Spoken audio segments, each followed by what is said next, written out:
argument here.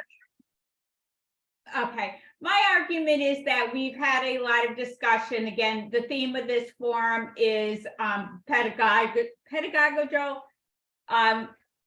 applications of translanguaging. So what is teaching translanguaging? And I argue that it is teaching for adaptive transfer. And I put a question mark there because I obviously want your opinions after I give this. So first of all, I just wanted to explain, give a little background here. And again, we are translanguaging. We're fighting against a monolingual norm that various variations in the target language traditionally is deficient use or unintentional interference. But translingualism asks, what does the difference or deviation do, and how does it function? It's not deficient. It's function expressively, rhetorically, and communicatively, and for whom, under what conditions, and how. So the audience and context. So if the difference serves a purpose, then it is not always, I question if ever, a problem. And as we view translanguaging as languages are all part of the same system, so there's no interference per se among systems, only transfer within one system. And so to me, the practice and concept of translingualism eliminates the concept of interference. There is no interference because that it functions, the way that we transfer the language always serves a function within it. So again, there can be intentional and unintentional transfer. And intentionally to fill gaps in the target language when proficiency is low, or when your proficiency is high as a creative strategy. And unintentionally due to generally cross-linguistic morphological similarity. And most of the time, the mutual influences from the languages is creative and enabling, not hindering. Unintentional transfer in this sense is usually positive. And I just question, could it be subconscious creativity, in the sense that most of the time, the cross-linguistic morphological similarities are useful. Again, there are false cognates. So sometimes, I'm not saying it's always useful, but generally it is, even if it's unintentional. So again, teaching for translanguaging, I'm arguing, is teaching for adaptive transfer. Cummins defined teaching for transfer is helping learners find opportunities to use transfer as an intentional strategy and avoid unintentional transfer. And then DePalm and Ringer just specifies that adaptive transfer is the conscious or intuitive process of applying or reshaping learned writing. It's writing, but it could speaking knowledge in new and potentially unfamiliar writing situations. And just to be clear, I am making this analogy because I saw all these similarities between translanguaging and adaptive transfer. They're dynamic. Skills learned in one context may be applied to another, idiosyncratic, unique to the individual, and many factors, language repertoire, education, context, cross-contextual, when it's transfer, when there's similarity between unfamiliar and familiar context, rhetorical, ask the context and the audience and the purpose, and it's the result of strategic and creative choices to achieve objectives. Multilingual, of course, it draws from a variety of language varieties, and it's transformative, so that the learner can shape and be shaped by the practice. And so, again, what is teaching translanguaging? And I argue here it's similar to teaching for adaptive transfer. Raise awareness of cross-linguistic similarities, the existence of cognates, cross-linguistic correspondence of verb and noun inflections for intentional transfer, fill gaps in target language knowledge, use the target language knowledge creativity, enhance overall performance, and for both unintentional transfer. I understand how to identify when it occurs and why. Use this understanding to determine when transfer is productive or unproductive, and apply this understanding to use it intentionally when productive. So that's my argument, is that what we have been a little confused how to teach translingualism, and I argue that it is teaching for adaptive transfer. Okay. All right. Thank you. All right. What do you think? So, reactions, questions, maybe. I saw Andy laughing, and that made me a little nervous. So, was there anything there, Andy? No, I'm not. I wasn't giggling about you, Elaine. No, I'm actually really curious. I haven't heard any kind of argument like this, so I thought it was a really interesting perspective that you presented. I was scared. I was so scared of fitting within the time limit. I was scared I was being comical going too fast. So, Elaine, I just have one question. Like on this slide, you say that for unintentional transfer, we can use this understanding to determine when transfer is productive or unproductive. Now, can we apply that in a more specific setting, like a content class or something, like how the teachers can kind of stop the multilingual learner there and say, well, what you are just doing, the transfer there is productive or unproductive, like what the criteria to distinguish the productive or unproductive when it comes to language use? Well, here's the thing, and again, that's something that I wrestled with, because according to what I've read, again, maybe I haven't dived too much into the literature, but basically the argument is that transfer is almost always positive. So the only thing I can think of offhand, and you might have some other ideas, is again, false cognates could be a problem. I can only think if there is a great difference if you're translanguaging between languages that are very, very different, and you're trying to apply concepts from a very different language to your target language. I imagine there can be some unproductive use where you're perhaps confusing your listener more than you're clarifying. But generally, according to the again, this is my understanding, and please correct me if I'm wrong, is that transfer is almost always positive. I can only imagine, and actually, let me clarify. I would say that it is unproductive when the proficiency is very high and the speaker wants to give a very precise meaning to their words, and it doesn't quite, the transfer doesn't give the exact precision. So I guess my argument would be it could be unproductive at very high levels of proficiency when one is trying to trying to use their words very precisely. Okay, just a short remark, and then we'll go to the next presenter. I absolutely agree with the fact that if we accept the unitary system approach to translanguaging, then of course there is no interference at all. Then we cannot talk about interference, but because what interferes with what? But the same problem with the transfer, we have to kind of revise this notion because as far as transfer is concerned, this is from one place to the other.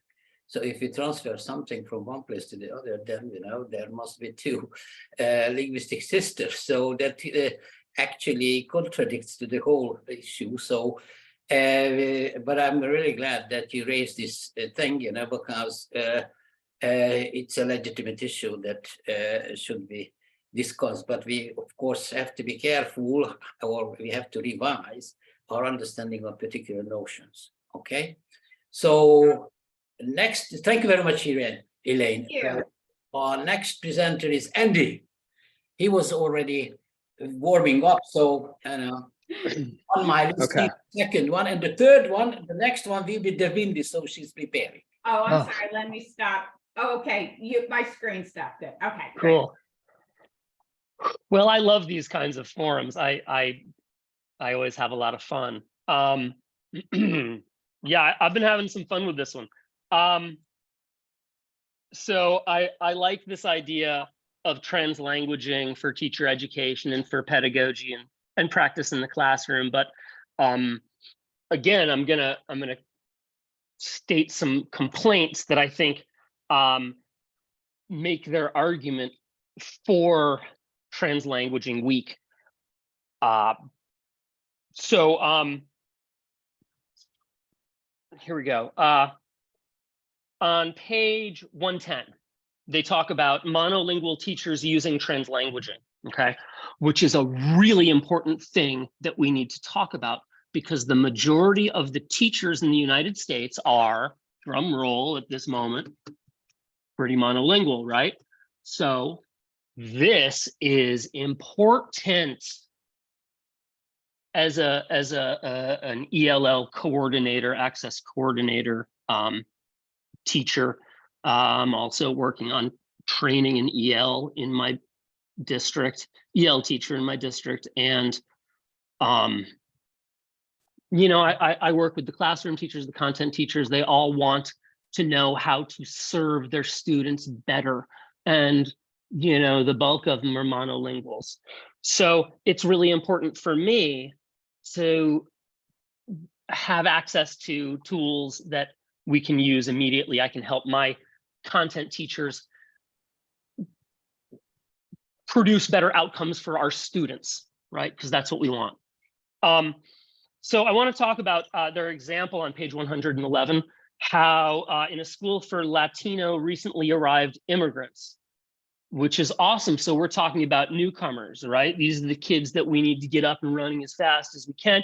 Usually with newcomers, you know, particularly I think at this level, we're probably talking about older kids.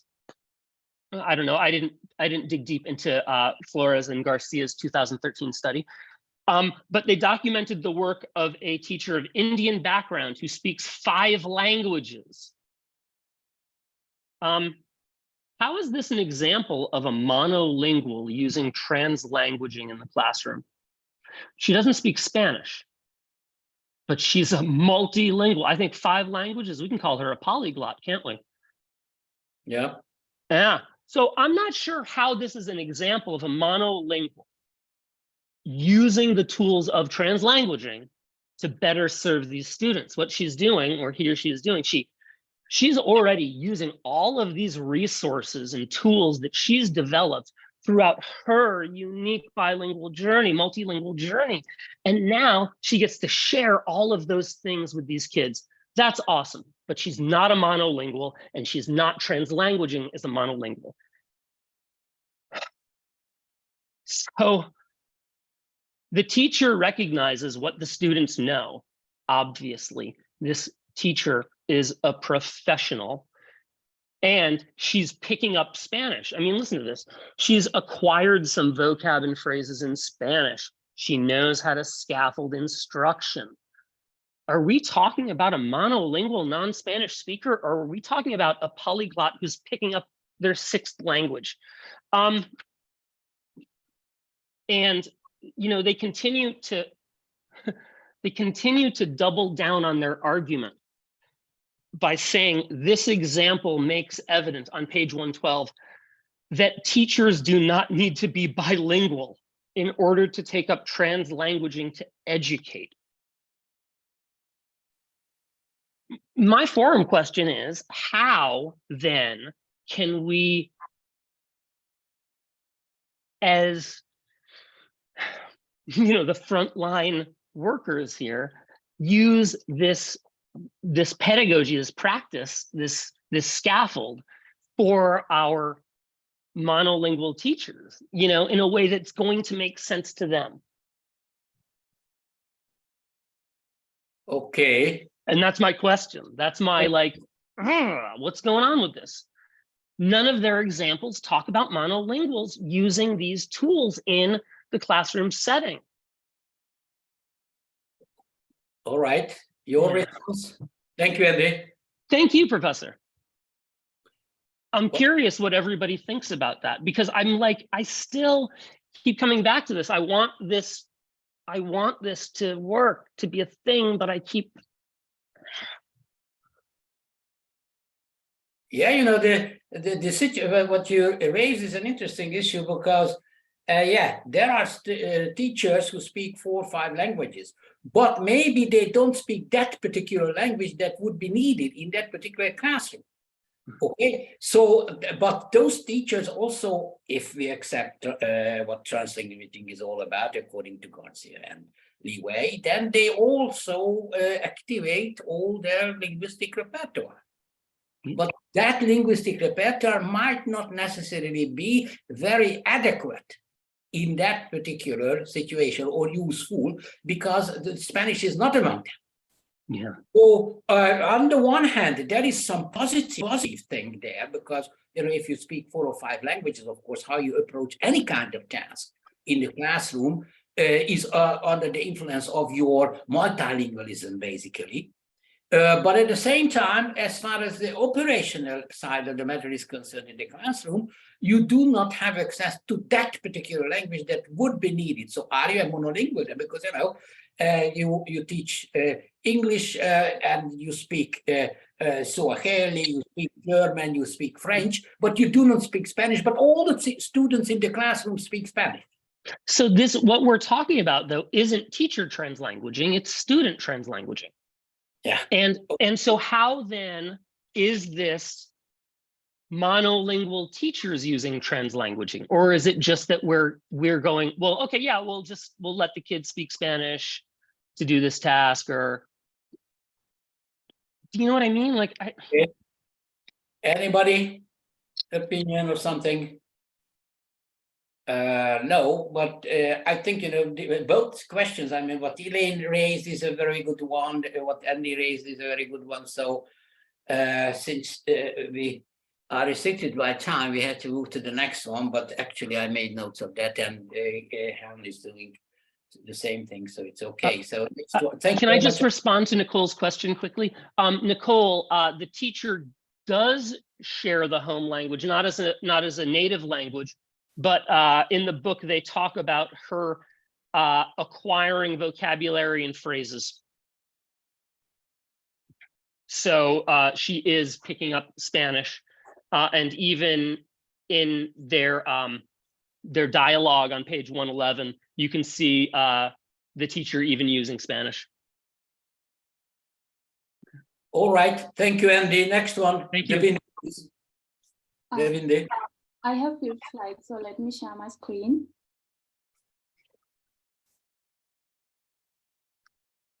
Everything Can you see my screen? Not yet. Not yet.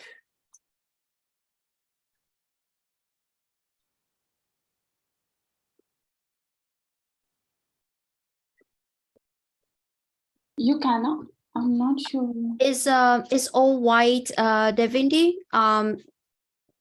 Are you seeing the content when you choose the screen to display? Yes. Okay, try it again. Okay, I'm gonna stop. Okay, can you try it again? Sure.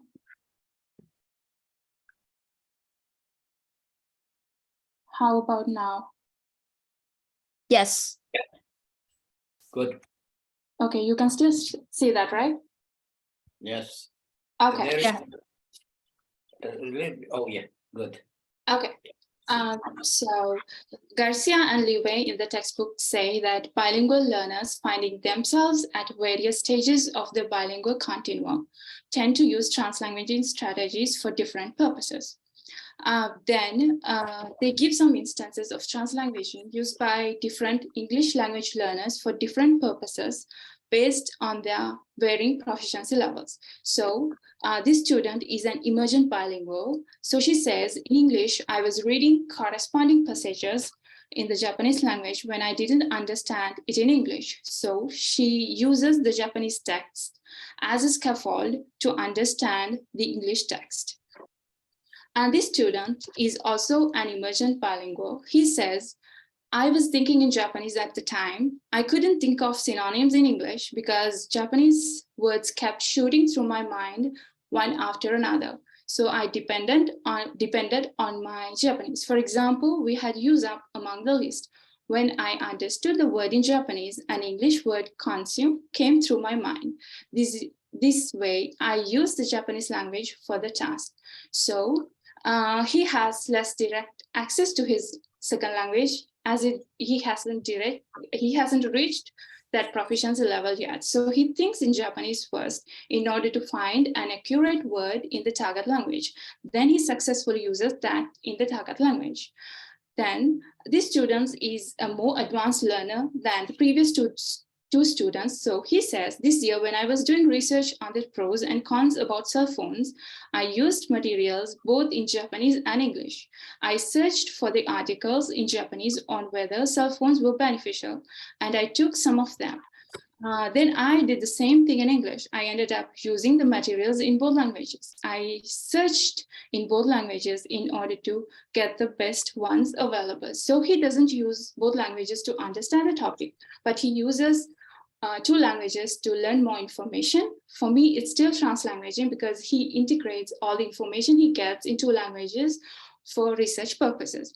So these three students use translanguaging for individual learning needs based on their different varying proficiency levels. So imagine that these three students are put together in one class. Then the question is if teachers can translanguage to suit their different learning needs without affecting each student's learning.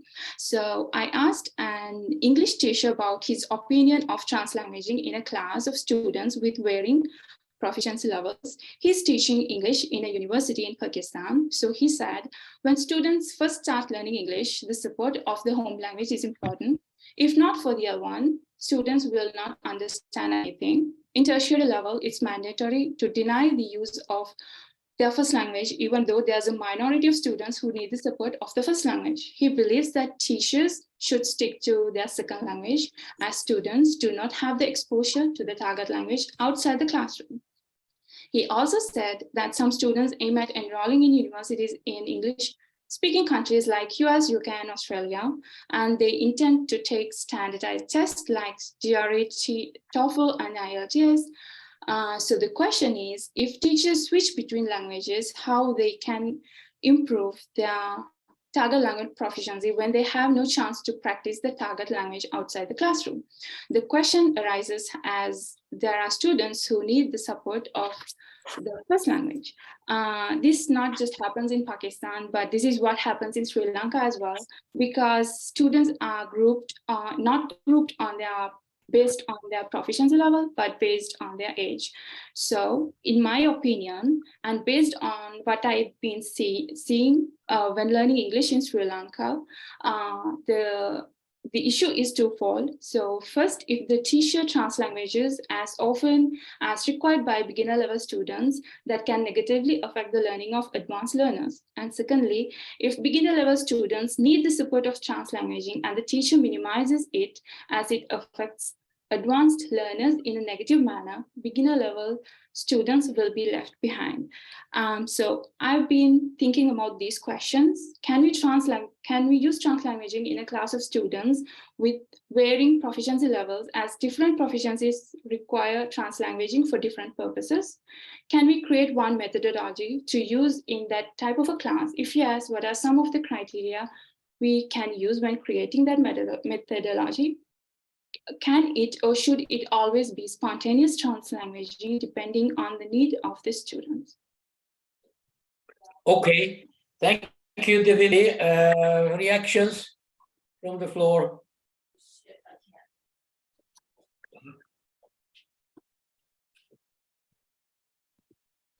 I think your third question is interesting, Devindy. And I would say no, I don't think it should always be spontaneous. If we're planning for a mixed ability classroom, we have to be really purposeful in the activities that we're doing. And sometimes we might need to model what the translanguaging will look like, in which case it would not be spontaneous. Okay, thank you, Nicole. Okay, anything else? If not, then our next presenter is Tung, Nyok Tung. Please take over.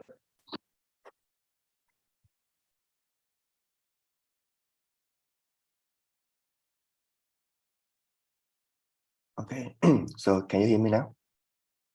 Yes. So hi everyone. So today my presentation is all about how I can prepare for my term paper. So I refer to the chapter 6 of our course book in terms of the translanguaging as a co-learning. So I think I've referred to the perspective of Liu Wei 2014. And she says that like translanguaging is not only a pedagogic strategy used by teachers or students separately, but together in a low co-learning process in which multiple agents simultaneously try to adapt to one another's behavior so as to produce desirable outcome that would be shared by the contributing agents. So in this sense, I think that I learned the co-learning should require the unlearning of the cultural conditioning. That is because of the contribution of students and the teachers coming from various cultural backgrounds and linguistic backgrounds. So it is possibly likely to challenge the traditional roles in the classroom and empower the learners. So that's why I believe that the monolingual is not always the best methodology, and it's not always designed by the teachers and learners in order to communicate successfully in a multi-cultural classrooms. So that's why in the chapter 6, I also appreciate the contribution of the author called Brett Meyer. He characterized the co-learners as something about the way that the teachers and learners to appreciate all the knowledge that all of them contribute to the classroom. In addition to that, they are willing to trust and to learn from each other in order to co-create the knowledge. And also they are really curious about how to care for each other as a platform for them to connect co-learning from each other. And the last one is about how they can treasure the reciprocal learning and culture of learning between the people in the classroom. So based on the model that I have shared on the left hand side, I think that the importance of the teacher and learner seems to be like equal, and they're likely not to, I mean, they are likely to avoid dominating any others in the classroom, but they should be able to listen to the others and to co-create the knowledge. That is because, like, I think all of them can contribute the important knowledge about language, and they can share the linguistic repertoire and the cultural understanding in order to make the classroom more conducive and more inclusive. So that's why, in order to make it happen, the Brett Meyer also suggests some ways in order to make it more happen successfully. So the first one is about how the teachers can learn to share the power with their co-learners rather than just consider them as teachers who passively transmit knowledge to the classroom, but they should also allow the students to generate the knowledge and to share the knowledge openly to their peers and to the teachers. Furthermore, the teachers should be are strongly encouraged to open a classroom that should be socially constructed, and in addition to the individualized learning. So that should be a balance between the two forms of culture in the classroom. then the next one is about how to foster the classroom that can promote both collective and individual meaning. That is the best way to help the learners to explore their identity in terms of the culture and in terms of the linguistic background, and how to create new forms of identity in order to best respond to the needs and to the diversity of the classroom. The third one is about how the teachers can co-create with their learners to form different communities of practice within and beyond the classroom, so that they can situate and accommodate different needs of learning of the students. And the last one is about how to bring the world knowledge into the classroom so that they can make their knowledge more practical and more comprehensive, not just about how they can learn academically, but how to use and how to translate the academic knowledge into their to the world and to preparation for their later phase of life. So based on the perspective of Li Wei and Pratmir, I want to continue my interview presentation a few weeks ago, and I really want to learn about the bilingual teachers called like Christian, about how best can he measure the cognitive, affective, and behavioral change in language based on the pedagogical translanguaging within an English as a foreign language classes.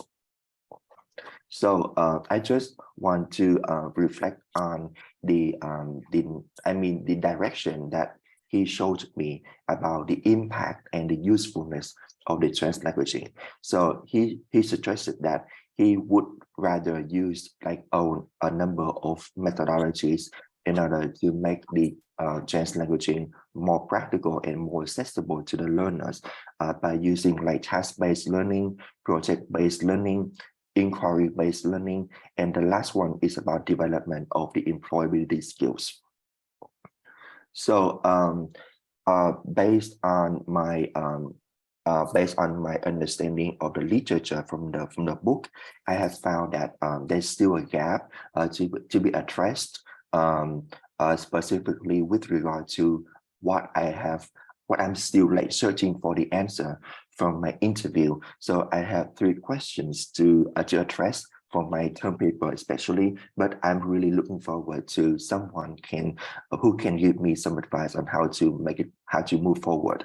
So the first one is about how to define and appropriately measure the changes of bilingual learners, change of knowledge and awareness. So I think I particularly refer to some aspects such as meta-linguistic awareness, cultural sensitivity, and the communicative approaches. And the second question is about how best can we do approach to comprehend the bilingual learners' feelings and emotions toward multilingual interactions and communication. And the last one is about how can we effectively assume and assess the bilingual learners' language use and interactional effectiveness. So I think that I would continue to work on the literature, but based on what was stated in the course book in order to fill the gap. And I hope that the term paper should be a proof paper to answer those questions. So thank you. Okay, thank you, Tom. Reactions, questions?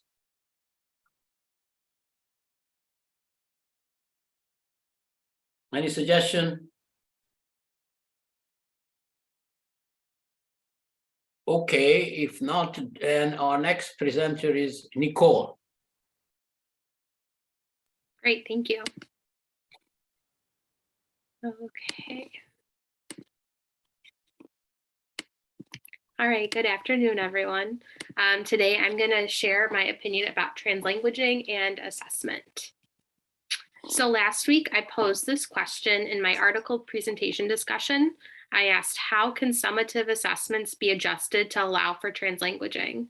And this question yielded some discussion. The conclusion seemed to be that translanguaging can definitely be used in formative assessments, but not in summative assessments. So formative meaning like checks for understanding and in-classroom data that teachers collect, but not on larger scales like on unit tests, final exams, state testing, things like that.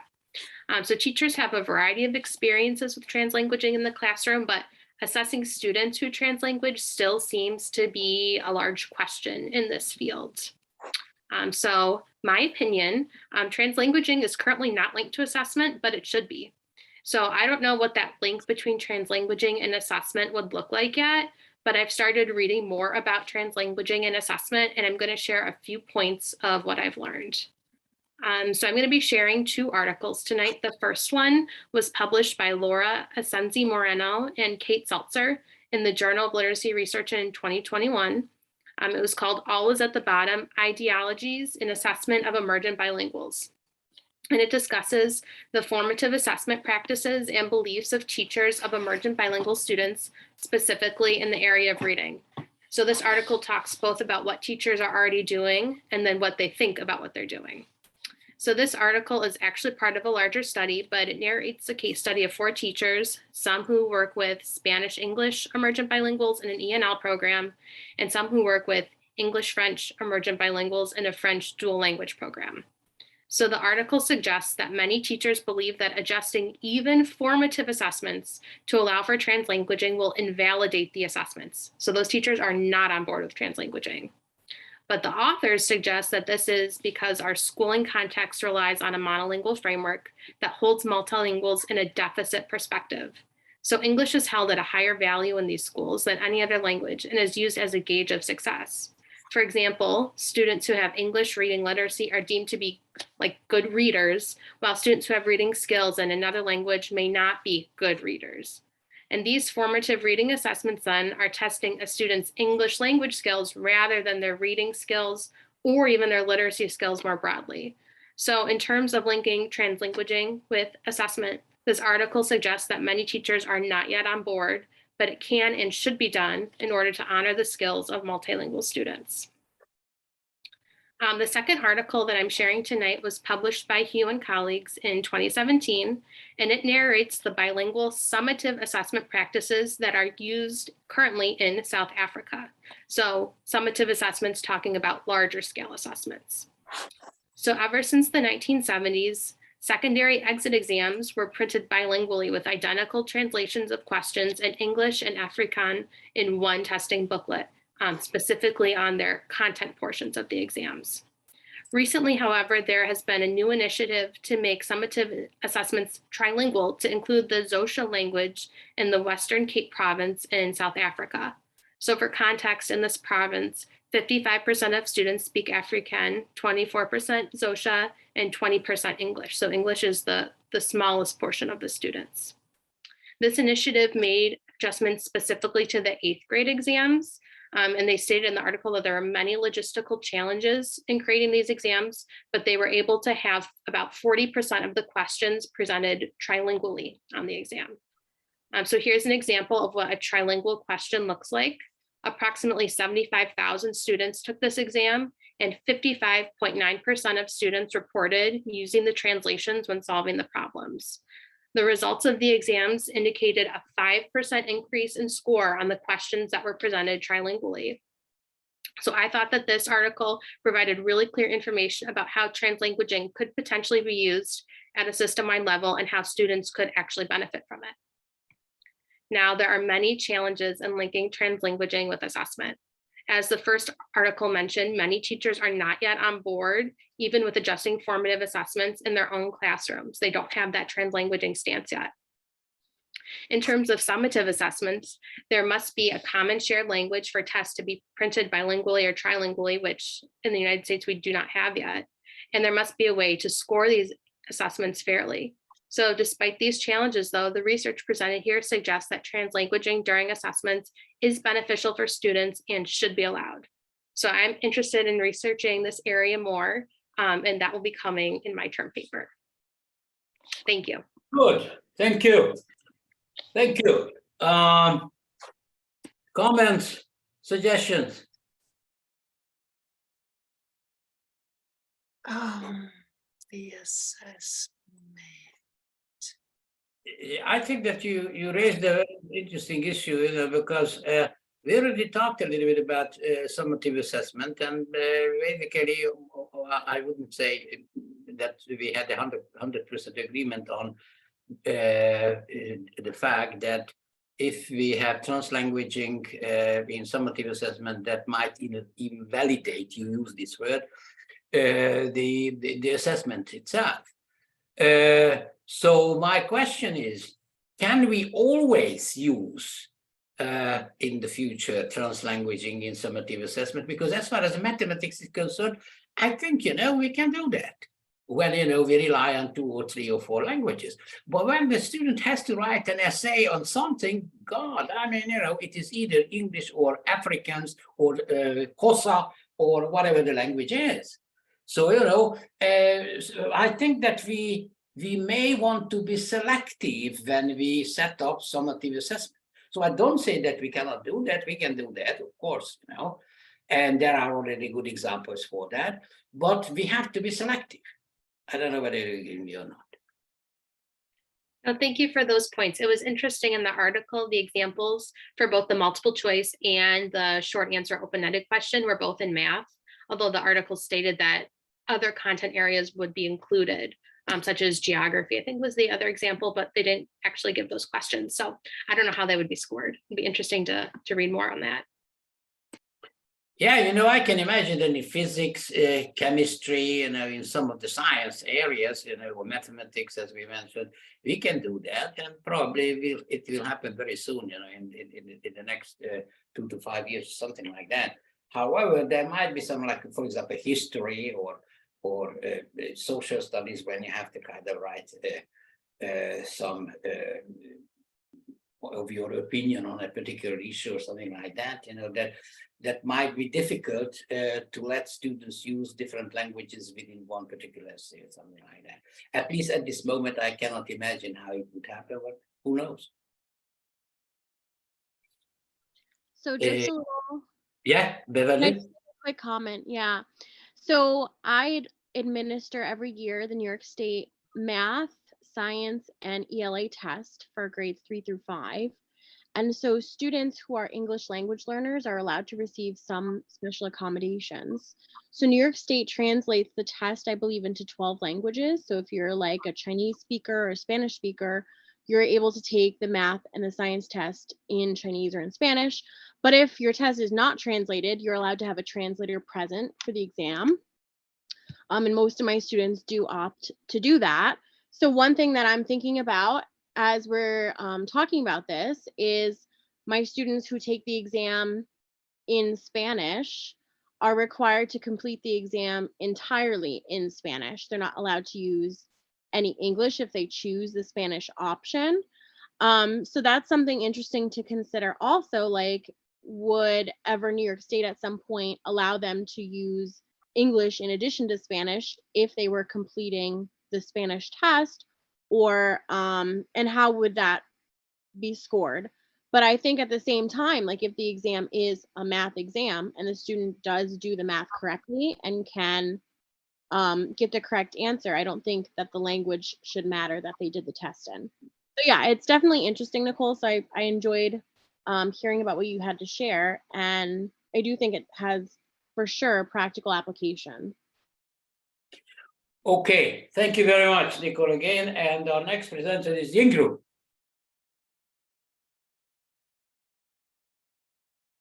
I'm gonna share my screen now.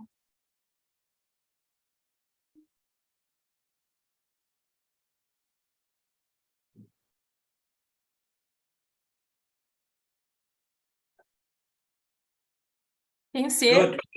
Yeah. Okay, great. Okay, so as I discussed in the first forum, we talk about the context about talking about the translanguaging, and then we also mentioned the spontaneous translanguaging, as well as the pedagogical translanguaging. So today I'm gonna share a research and some of my reflections on the pedagogical translanguaging in EFL, NAD Xinjiang classes in China. So pedagogical translanguaging refers to using translanguaging practice for pedagogical purposes. So it is a pedagogical approach in multilingual education, effective in meaning making, negotiation, and engage their unitary but multiple language repertoires. According to Lee, their repertoires also contain other multimodal resources integrated with linguistic resources. And also, if we look at this problem from a pedagogical lens, it also validates the multilingual learners' languages and cultures in the school context through the teachers purposefully counteracting the monolingual ideology and creating an ideal democratic translanguaging space for teachers and students perform the dynamic creative translanguaging practice to co-create knowledge. Well, we are talking about the translanguaging in China. So for most of the contents, we are talking about the school, the K-12 in China, and most of the students, the first language is Chinese. But when I look at this research, it's quite different because for students in Neiди Xinjiang classes in XC, so those are junior high school graduates in Xinjiang Uyghur Autonomous Region. So they are selected to study in high schools in China's central and eastern developed regions after the entrance for college, the exam for college entrance. So this kind of NXC classes actually improve the quality for education for the students of those ethnic groups as a cultural and cross-regional cooperative education model. However, while they are learning English as a foreign language in the inland high schools, they met some obstacles while conducting the EFL pedagogy. That is why this research is focused on implement a translanguaging pedagogy in the current existing NXC system. And also the students in this research are all from the ethnic groups from southern Xinjiang. And some of them speak Kazakh and Uyghur. And also the program for this NXC class is quite different from other Chinese high school system because usually we have 3 years, but for them, they have another 1 more year as a preparatory year for them to adapt to the practices of high schools in Xinjiang. And we can take a look of the participating teachers in this research. So they all selected from the XC language teacher cohort, and they can speak. If you take a look of it, none of them can speak the students' first language, Uyghur. They all speak Chinese, English with different L3. And for the students, 197 students involved in this investigation, they are all from the southern Xinjiang, and they can speak their first language mostly are Uyghur or Kazakh. And some of them can speak fluent Chinese as their second language, since they have Chinese as their instruction language since they started schooling. And also, because they have already studied English from elementary school until high school for almost 5 to 7 years, so they have the basic knowledge for communicating in English. And before this research, all the teachers in an XC program have received this 7 training sections. So they focus on cultivate teachers, translanguaging pedagogy approaches, engage, for example, like engagement aspects, teacher awareness, and also translanguaging theoretical and practical perspectives, and also required skills for applying translanguaging pedagogical strategies. So after this training, basically all the teachers have the ability, or they are qualified for conduct translanguaging class. And in the data are from the classroom observation and also semi-structured interview with the teachers and the students. So they focus on the translanguaging practices from the students, as well as the translanguaging practices from the teachers. As you can see here, this is a part of the questionnaire. So now I'm gonna share a kind of translanguaging space the teacher created in their current English class. So for this teacher, he gave this, he's teaching about this phrase status quo. And he tries to give students this kind of like a task. It's a group activity. So the teachers ask them to explain the meaning or the conception of this word in whatever language they want, and then try to discuss the use of this phrase in the following example sentences. And also the study observed the students' usage of translanguaging while they are doing the group activity. So for groups of students with different language backgrounds, Uyghur, or 3 different kinds of Kazakh languages, they use Chinese, which is their common mutual second language, to discuss it, as well as English. So English, one more minute, please. Okay. I'm gonna go through it quickly. Your take on the article, yeah. Okay, and also for the students who comes from the same or similar background, they're gonna choose to use their first language to discuss and finish this task, as you can see here. And even only when the teacher who can only speak Chinese or English approach them, they go straight back to Chinese to discuss and finish this task. And also during the interview, it shows students and teachers mixed attitudes towards translanguaging, as you can see here. This comment from a Kazakh students with relatively low Chinese language skills.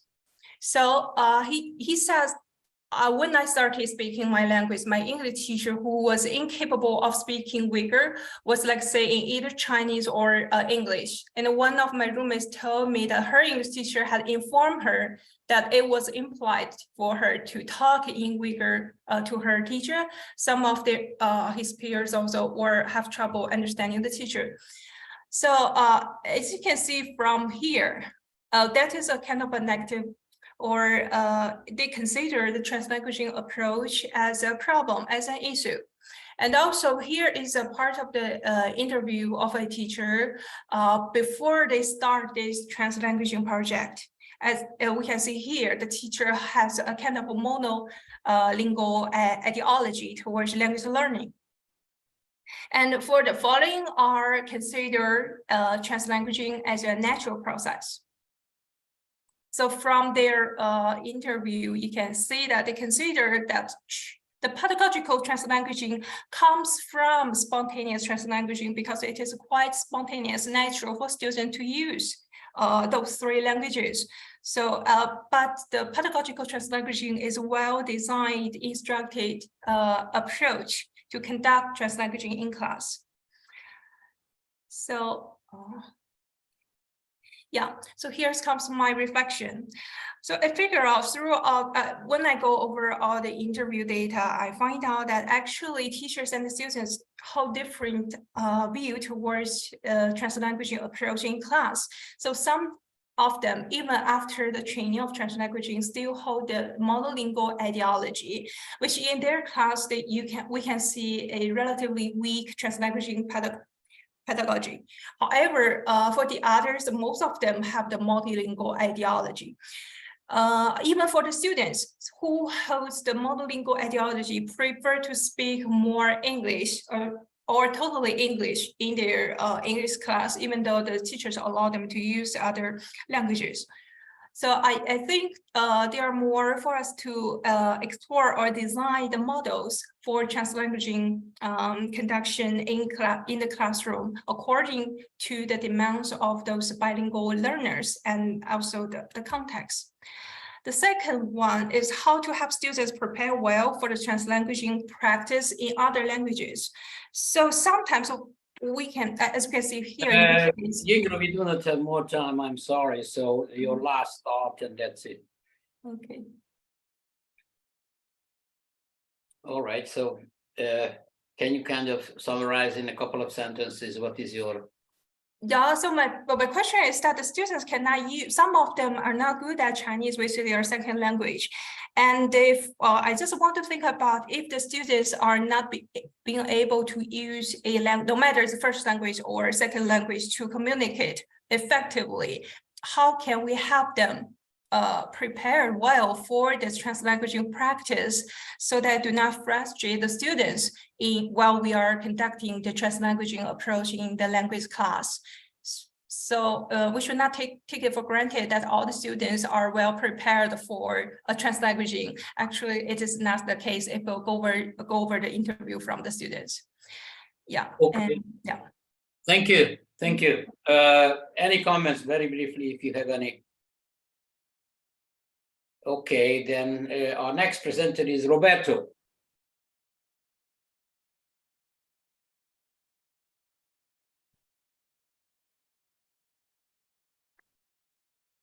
Roberto is taking over.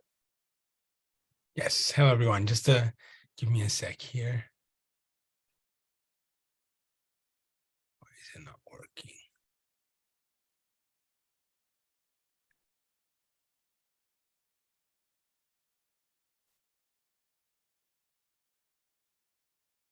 I'm having trouble sharing my slides. Okay. Do you want me to go to someone else until you figure it out? Yes, please. If you could do that. Okay. I'll be the next one. Thank you. Okay, Uzo, please. Yeah, ready to do that? Okay, let's do this. Oh dear.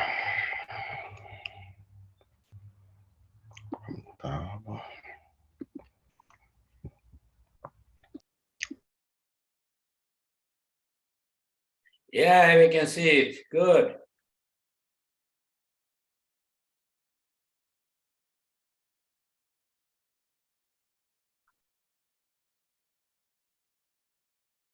Okay, we can see it, so go ahead.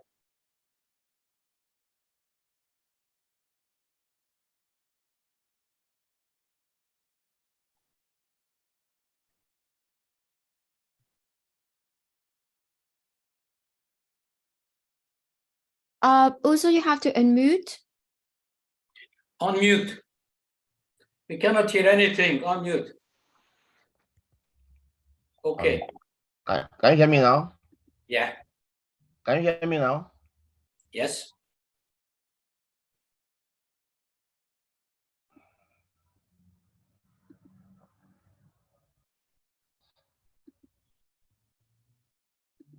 Go ahead. We can hear you.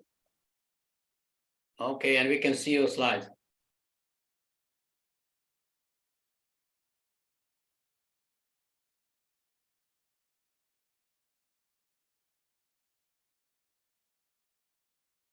Unmute, unmute. We cannot hear you. Unmute. It seems that when he share his screen, he has problem with his audio. Can you hear me now? Yes. Okay, good. Yeah. Can you hear me now? Yes. Okay. So, okay. So translanguaging explores and celebrates the depth, the richness, and complexity, fullness of students' linguistic repertoire and cultural forms of knowledge, so that it creates that safe space for immigrants like me who are emergent bilinguals, that space to kind of realize the possibility of social justice. It does this by shifting the discourse away from a deficit model of students with diverse languages and creating that safe place, or that safe place, like Emas mentioned in the text, where students are able to experience it as an empowering and adaptable, relevant, and reflexive of their own life experiences. Because immigrants, when they come to class, they come with their burden, a whole capital that can be useful in the knowledge economy.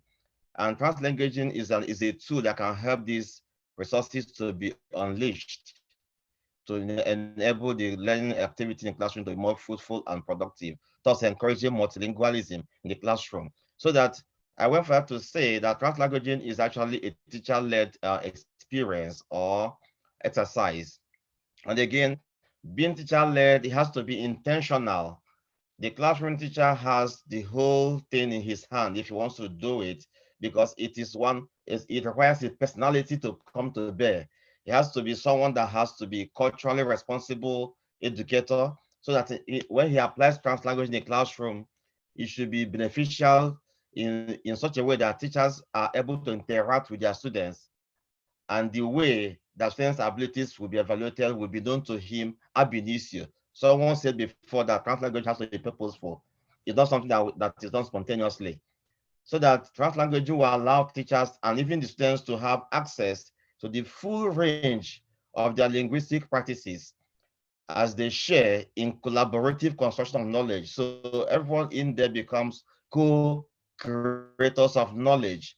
Student is learning, benefiting. The teacher is also benefiting because he may not have to be bilingual in order to translanguage in the classroom, as many of our conversation has shown. It's all about sense making when it comes to translanguaging, because different folks is for different folks. So translanguaging has its emphasis on learning that is gotten through negotiation and social interaction.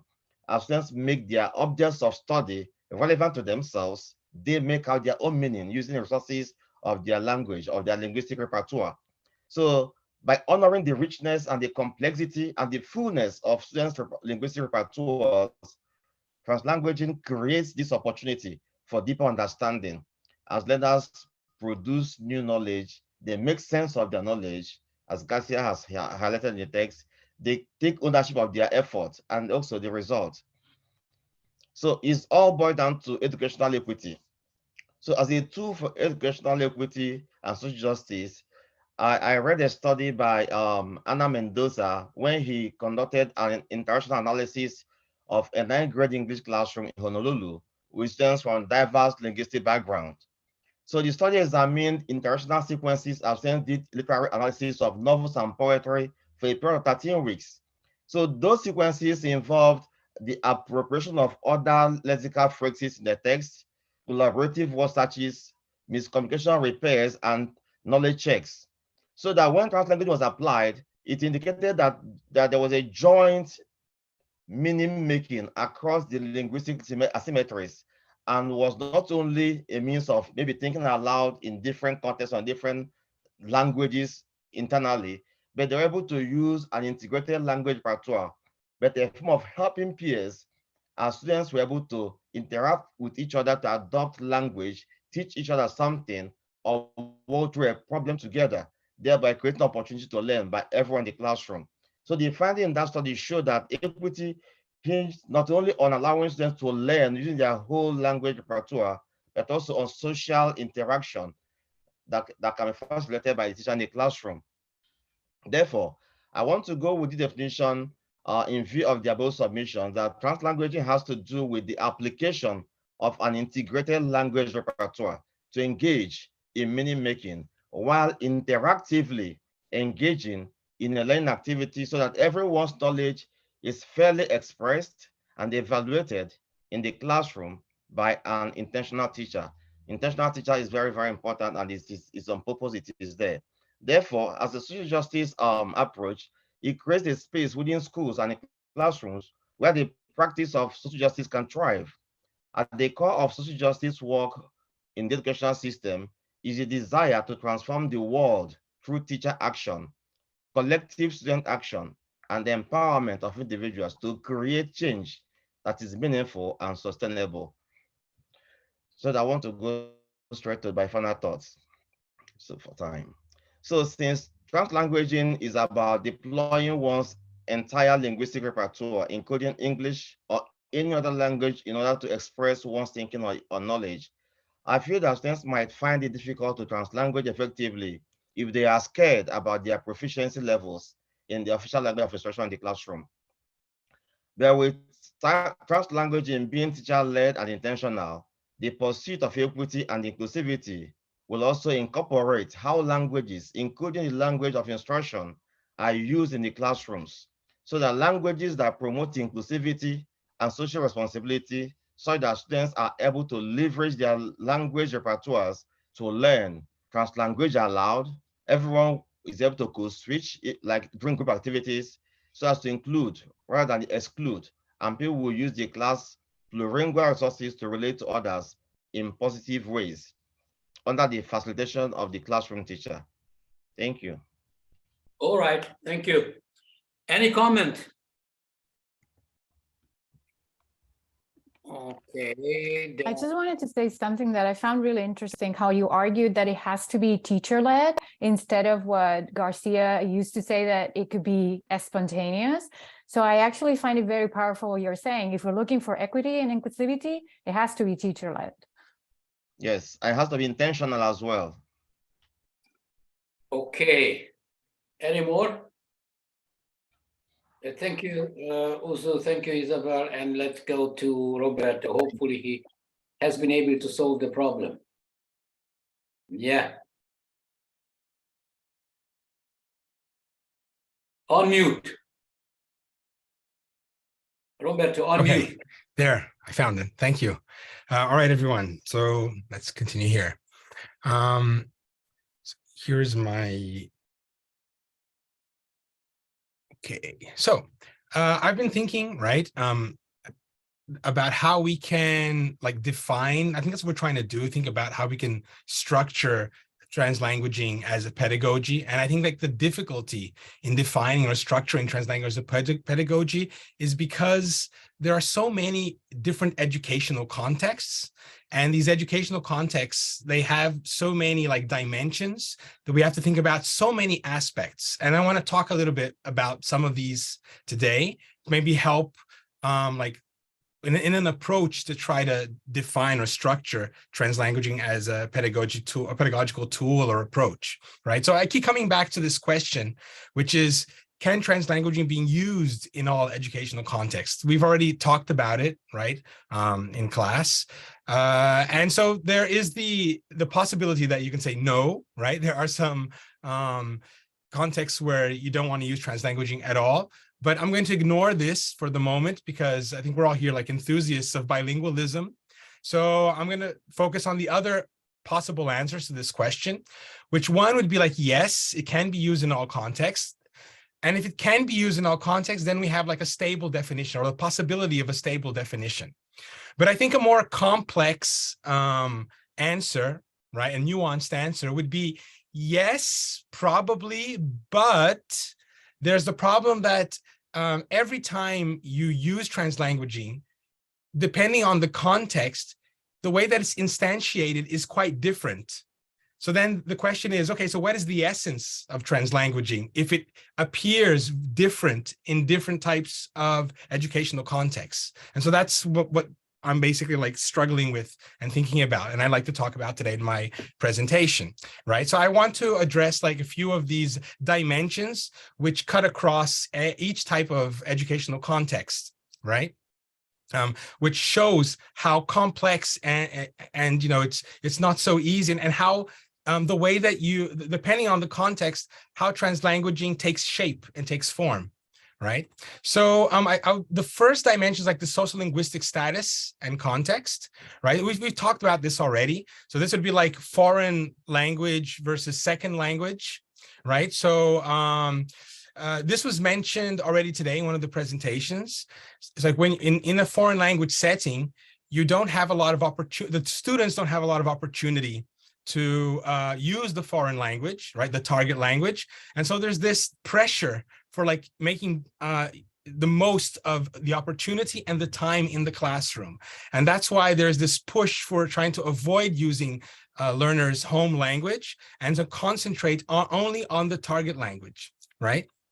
And there's also another argument, I think, which comes into play, which is the second one here, which is like we talked about this last class, which was that trade-off between having the learners have a linguistic challenge or taking risks, right, in using their the linguistic resources that they have in the target language to advance their linguistic competency, as opposed to being able to use their whole repertoire and then solving a problem, but that might not help the development of the student's proficiency in the target language itself. It helps solve the problem, right, that is posed, but maybe not necessarily doesn't help them to advance to acquire more language. So this is like one example of what I mean. Like you have these two different contexts, and translanguaging in one, I'm not saying that it can't be used in foreign language teaching, as we have already seen. It has been said that it can be used, but the way that it's manifested is different from that of a second language environment. There's also the other aspect of language policy, right? So there's revitalization of languages versus dominant language, right? We talked about this already. In one of the texts, it was called language bracketing model, which is a bilingualism type of model where learners do learn two languages, but separately, one from the other. They're bracketed out, right? And we saw this in the case of the Maori language in New Zealand, where they prefer not to separate them, to bracket them, and also in articles with Catalan, right, and versus Spanish. And in the article that I presented, Fuster commented on the risk of pigeonization, right, of Catalan. So in this type of context, it would be like more marginal, right? Translanguaging would be, it could be used, but it would be marginal, right? So just to show that there are situations, I'm sure that there are other contexts, right?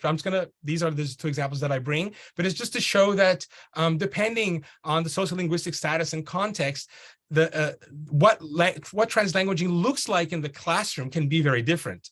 But still, we're trying to find like a definition or a pedagogy, which is like all-encompassing, right? So maybe that's a problem. So that's why I posed this question here, versus just to think about. I'll continue, but it's how do we conceptualize translanguaging pedagogy with such a varied stance in relation to the use of the instructional languages, right? So that's like the recurring question that I'm keep coming back to. So another dimension is the precedence of learning goals, right? So this comes through when we compare content-based educational contexts versus language-based educational context. So we saw examples, and Nicole brought, examples from the article that she presented. When you have like science, math, or even social studies, right? That's one thing to use translanguaging there. And another thing when it's a language class, right? We've already commented on this. And that's why I think, for example, it becomes very obvious how this difference between content-based and language-based when we look at the assessment, because it's translanguaging and assessment becomes more possible in the content-based versus the language-based, where it doesn't really make a lot of sense, right? We've already talked about that.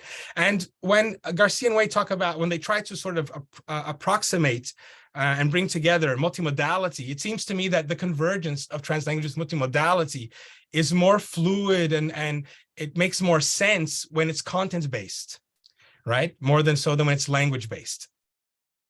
And then, thinking about this problem, I thought about a parallel, an analogous situation with CLIL, right, which is content and language integrated learning, where they have this concept of hard CLIL, which is like when the content is more important and the language serves the content, and you're not really focusing on the language. There might be language gains, but that's not the focus. And there's soft CLIL, where there is the content, but there is a much stronger focus on the language itself, right? And so then my question here is that, can we talk about maybe, hard translanguaging versus soft translanguaging? Maybe that would make sense as an analogous form of, I don't know. So this idea of like maybe there isn't just one translanguaging. Maybe there are many translanguaging pedagogies. That's what I'm trying to get at, I think. So how do we deal with this difference in defining and structuring what translanguaging pedagogy is? Once again, that same question, I'm just asking it again, rephrasing it, right? So maybe thinking of translanguaging pedagogy like across a spectrum, right? Anyway, but let me go to the last one I want to talk about. This is one which was inspired by the textual organization of Garcia and Way in their book. Andy mentioned it today already, like between teacher versus students role behavior. So we have like teacher translanguaging and student translanguaging. And if you just think of those two categories, there can be many combinations, right? Thinking about what Uzo said, like the teacher leading, it's teacher led in the sense that the teacher organizes what is the setup in the classroom.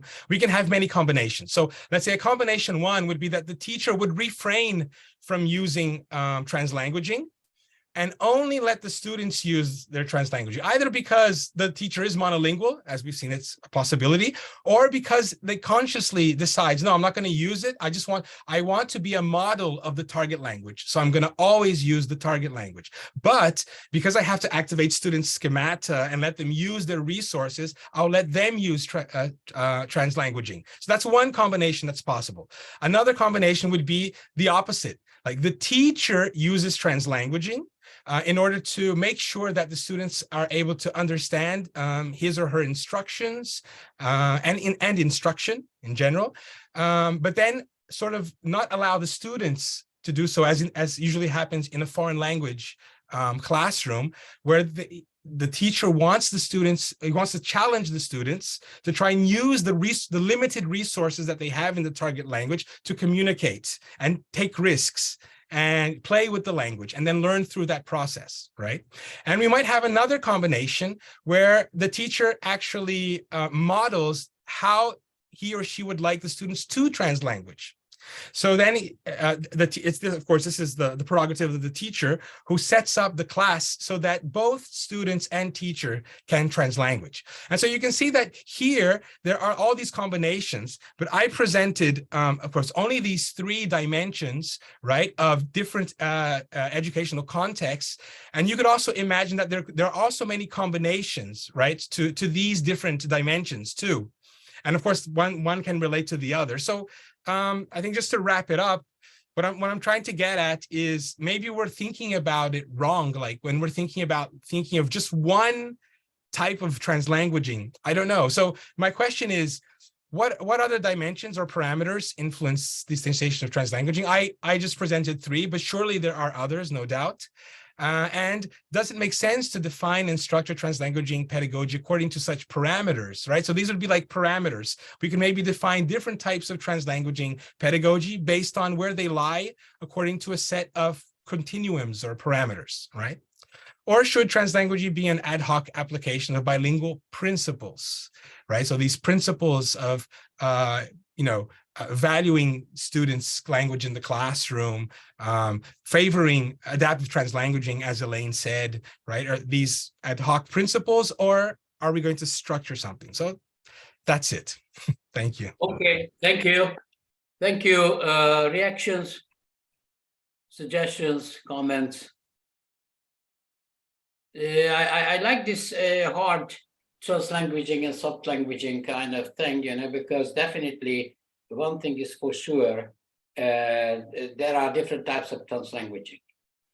The question is, of course, from what perspective you look at the whole process.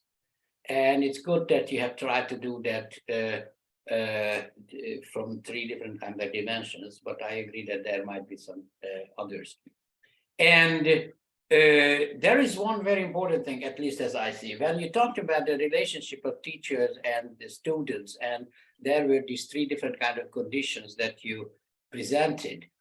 My problem is that in most of the literature, they promote the number three, where, both teacher and student. But at the same time, in practice, very, very many times we have combination one or combination two. Depending what my goal is as a teacher. So, it's not always combination number three, but the combination number two or combination number one.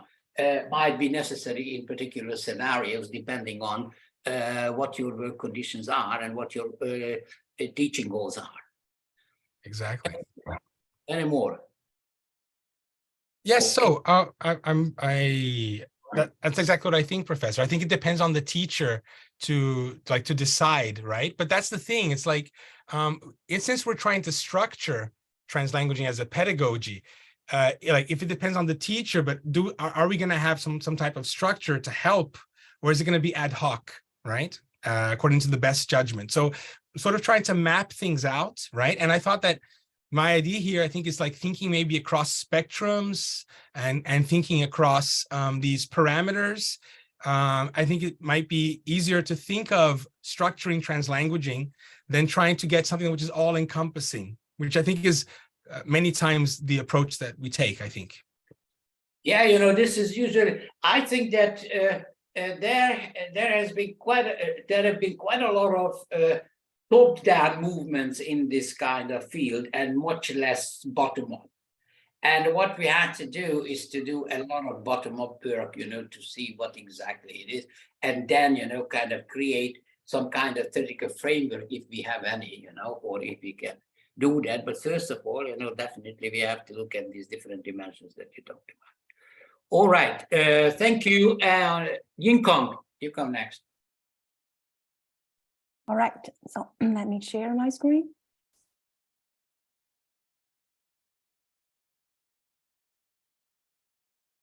All right, so can you see my screen? Yes. All right. We can hear you, we can see your slides, so all right. Good. That's good, okay. Now today I'm going to focus on teacher-directed translanguaging. Yeah, for the term paper, I did a brief literature review on the definitions of translanguaging. From these different definitions, we may notice that recently more scholars pay more attention about the applications, that is a practical usage of translanguaging in educational settings. So that is my focus today. I like to use the term pedagogical translanguaging, which is defined by Senos, a Spanish scholar, in 2017. She just defined the pedagogical translanguaging as planned by the teacher inside the classroom and can refer to the use of different languages for input and output, or to other planned strategies based on the use of students' resources from the whole linguistic repertoire. From this definition, we know clearly that it just mobilized students' repertoire through instruction. And also there's a newly published book by Senos and her colleague, Gotter. So they just defined another term, that is spontaneous translanguaging, which refers to the reality of bilingual usage in naturally occurring context where boundaries between languages are fluid and constantly shifting. So actually, I like to say that pedagogical translanguaging and spontaneous translanguaging is like the continuum of spectrum, which consists of two types, but it is not a dichotomy because there do exist the intermediate situations. For example, the pedagogical translanguaging is designed and planned by the teacher, but it can occur side by side with spontaneous use of multilingual resources. And also on the other side, for the spontaneous translanguaging, it's not planned or designed, but it could be some kind of, the kind of the pedagogical values that is among the use of this translanguaging. So it's kind of the continuum. All right.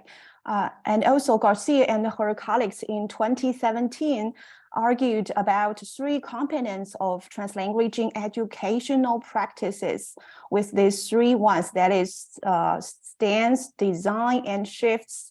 From these three different arguments, we may see that all of them put teachers the functions into the front stage. That is, they saw this kind of educational practice from teachers' perspective. Okay, so that's what I mean today. I like to use these words to refer to the function of teacher in translanguaging practice, that is leveraging master. We now live in a continuums world. Everything seems to be continuums. So according to our course book by Garcia and Lee, so translanguaging as pedagogy involves leveraging, that is deliberately and simultaneously merging students' repertoires of practice. So in different occasions, Li Wei mentioned about the vital role of teachers in translanguaging, especially in educational occasions. Okay, so I like to say that is really what we can do is to be the master of leveraging in our multilingual classroom. Okay, so as a conclusion, it's also the focus of my term paper. I like to say that is there are many roles of teachers in translanguaging classroom. For example, the first one that is they could be the facilitator or scaffolder. As being told in our course book, that is teachers are able to set up the project-based instruction and the collaborative groupings that maximize translanguaging to learn. And also they could be the space constructor. So I mean, the space is not a static one, but a new emerging and dynamic space where social cultural transformations are possible. And it is also the space for the interaction between the stakeholders and the context. The third one is to be a sense maker, or in other way, a curriculum maker. According to Kanagara in 27, so being a teacher must finish the missions of number one, selecting multilingual text. Number two is to modeling oral and written code matching. And number three is to scaffold the negotiation with the text. For the last role of teacher, I think we talked a lot for the last week about the being of co-learners. So I will just skip it. Okay, here comes my question. Related to the pedagogical translanguaging. So my first question is similar to SIOP, that is Sheltered Instruction Observation Protocol. Could it possible and feasible that teachers' effective and sustainable translanguaging practice be systematized into a framework for planning, observation, and evaluation, so that new teachers may know what and how, or even when to do in the bilingual classrooms? If so, what is the most important factor should be taken into account? My second question is about translanguaging. It's not a panacea. So have you ever thought about the disadvantage of translanguaging? So what are they? That's all. Thank you. Okay, thank you. Comments, reactions, suggestion?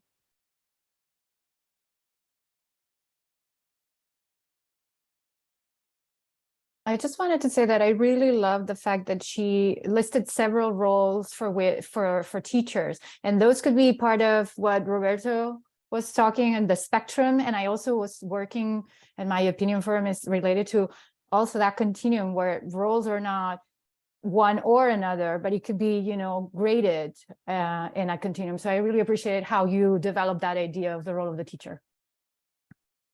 Okay, thank you.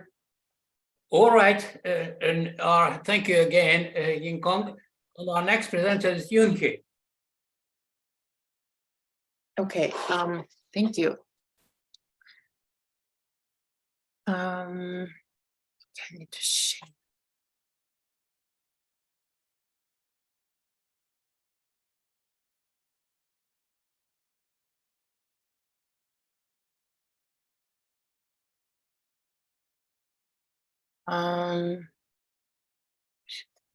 Yeah, we can see your slide.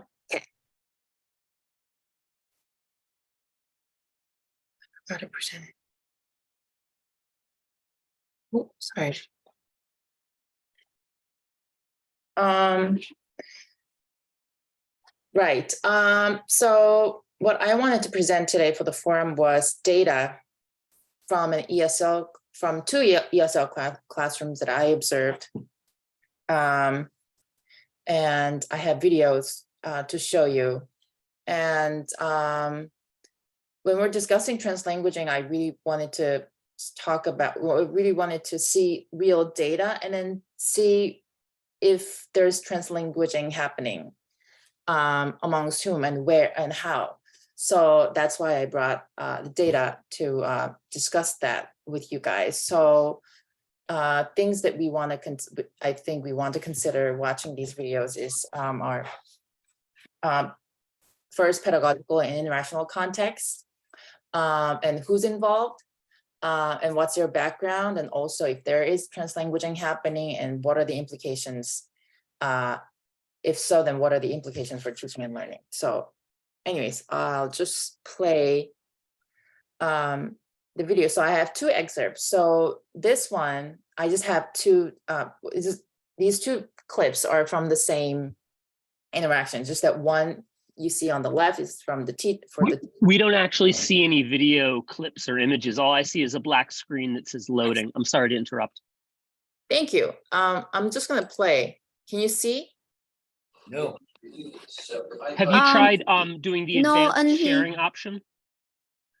And make sure that you choose to optimize sound. So when you share screen and then choose the video, at the bottom, you will see something like optimize sounds and pictures or optimize something. sound for So video please tick sharing. that. Yeah.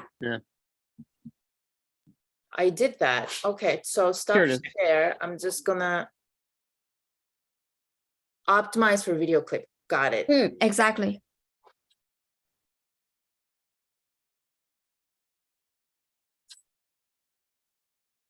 Do you guys see anything? No, it's still a black screen. Stop share. You know, it's possible. What was happening earlier today with Roberto's video? Roberto, you were having trouble with your video as well, right? Yeah, but mine was like the screen that I wanted to share wasn't popping up on the selection window, but then I just turned it off and turned it on again and it worked. There was no video there, but just the slides, yeah. This never happened to me. I've done this million times. Oh my God. This looks kind of good. We have a blank white screen. That is right. That's if you click the space bar, will the videos load?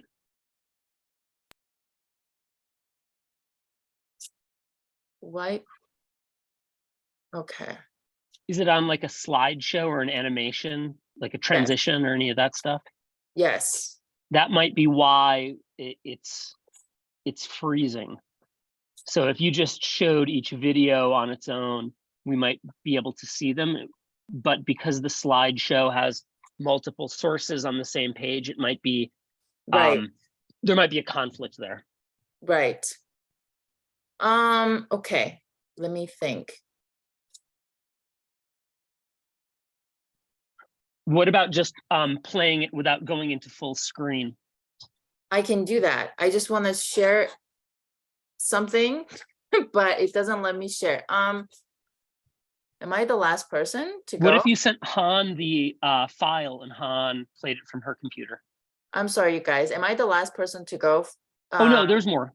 Okay. Can I go next? If this problem, what we can do is to kind of cancel yours for next week, and you can do that next week, because we are short of time. Okay. So maybe we can figure that out, and then next week at the beginning you will do your presentation. Okay, thank you. I will also recommend that you need to upload it on YouTube because that is the safest way. Please upload it on the clip on your YouTube channel, and then you can choose that it unlisted or personal. So it can become like a private video because it's your data. But then when you share screen through YouTube, it is supported by Zoom, so you won't have any problem. That's a great idea. Thanks, Han. Yeah. Okay, I'll do that next week. Thank you. So you will come talk about that together and make sure that next time we can watch that video. All right. Thank you. And our last presenter, not least, but Beverly, please. Hi, everybody. So I don't have any slides to share with you today. I have some notes that I'm going to use to give a little statement based on a discussion we had last class. So last class, we had briefly touched upon the idea that translanguaging is, in a sense, another word for scaffolding. But today, I would like to argue that translanguaging is not simply scaffolding, but rather encompasses much more than that. So you can see if you agree with me or disagree when I'm done. So last class, I discussed a little bit the idea that translanguaging could be used by English learners to provide them with the opportunity to discuss and fully understand concepts in their first language or L1, but simultaneously also learn and acquire vocabulary in their L2. And I agreed that this idea, translanguaging used in this way, can be used to extend learners' zone of proximal development. And in this way, translanguaging can, in a sense, be used as a scaffolding technique because scaffolding itself is a support structure to help students carry out a task. However, I believe that this still does not make translanguaging another word for scaffolding. And just because translanguaging can be used as a scaffolding method or tool does not mean that it is scaffolding in and of itself. Translanguaging, I believe, goes beyond scaffolding because through the translanguaging process, everyone is positioned as a learner, not only the student. And translanguaging as a process can be a type of co-learning for teachers. One way that scaffolding is typically and often described, and one model for this is through the gradual release of responsibility model. So sometimes this is taught in schools as like I do, we do, you do, where the teacher begins with guided instruction, and eventually the goal is to move the student toward working completely independently. But I would argue that this model cannot fully exist within translanguaging because translanguaging is built upon the idea that participants are using their full linguistic repertoire, and every individual's linguistic repertoire is distinct and unique. Since translanguaging is a dynamic and fluid process, therefore, even with teacher instruction on using translanguaging techniques or modeling from the teacher, for example, an academic task where the teacher is using multiple languages, how each student or individual in the class chooses and does use the languages in their own repertoire is going to be individual and different. And translanguaging cannot really fit into a typical or traditional scaffolding model when all people in the classroom are positioned as the learner, especially if we're looking at a classroom where the teacher is a monolingual and the students are the ones who are predominantly participating in the translanguaging itself. I also think that translanguaging is not only scaffolding because the idea of scaffolding is to provide a temporary structure where the goal is the student being able to complete a task independently. And a student's independence has no reflection on whether or not they should or are able to use translanguaging in their tasks or in the classroom. I don't think that translanguaging needs to necessarily be a temporary structure. And in fact, the teacher and other adults in the classroom could participate in this process just as the students do.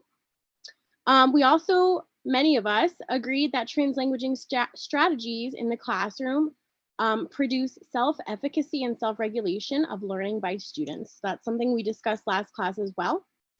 And translanguaging can give students the freedom to make their own learning more meaningful, giving students who speak a minority language a sense of empowerment in the classroom. So I think through these different ideas, translanguaging itself values what individual students bring to the learning experience, but not only what knowledge the teacher can disseminate. And so for these reasons, I think that translanguaging is perhaps a practice that can be used as a technique to enhance or enable linguistic scaffolding, but it's much more than scaffolding alone. Thoughts or comments? Okay. Yeah, I think that's really interesting, Beverly. Yeah, like I agree with you to some extent. But I also think to myself, like, well, to what degree is this hypothetical monolingual teacher the sole monolingual in the classroom? To what extent is all of this sort of happening? I think that it is a form of scaffolding, because in the content classroom and in the English language classroom, our sole purpose is to make sure that content, understanding, vocabulary, grammar, all this stuff gets absorbed by our kids, right? So if we're coming at this from the perspective that we're actually not teaching, then I think we're sort of missing something. If it's just sort of like this idea that we're all co-constructing reality here, then that's great. But then how does the content teacher make sure that this information is disseminated to the entire group without just this sort of like, well, we're all just co-constructors in this reality that we're making up as we go along? For me, I keep hitting my wall with this, the wall with this, because I think we were just talking about a great scaffolding tool that's already been sort of described. Right. I think, yeah, and I'm not going to fully say I disagree with you. So maybe Yeah. this is something I'm still thinking about too. But also, I would disagree in a sense that in a content area class, content is the only thing that's being learned, because students are still learning. No, they're learning language as well. They have to be learning language while they're learning content, because those two things go hand in hand. So I don't know. It's definitely very complex. Yes. Now I'll have to think about this more, I guess. I mean, how can we teach biology without the language of biology? You know, these things, they go together. And then even in the types of how we produce the language later on falls within these sort of frames. Right. Right. And I think that what you said, Andy, right now, that how can we teach biology without the language of biology? And here comes in something, you know, that we talked about earlier, because where and why? Because biology has its own language, physics has its own language, mathematics has its own language. So after all, we can do some translanguaging there, you know? And there's overlap between all of those things too. Okay. Thank you so much. You know, it's high time we had some kind of break right now. So, but not a long break. So 6 minutes, please come back by 6:20, because, you know, we have a couple of more presentations and we don't want to stay here forever. So please just go out, you know, and do some exercises and go to the bathroom and come back. Okay. So we're going to continue in 6 minutes. All right. See you soon.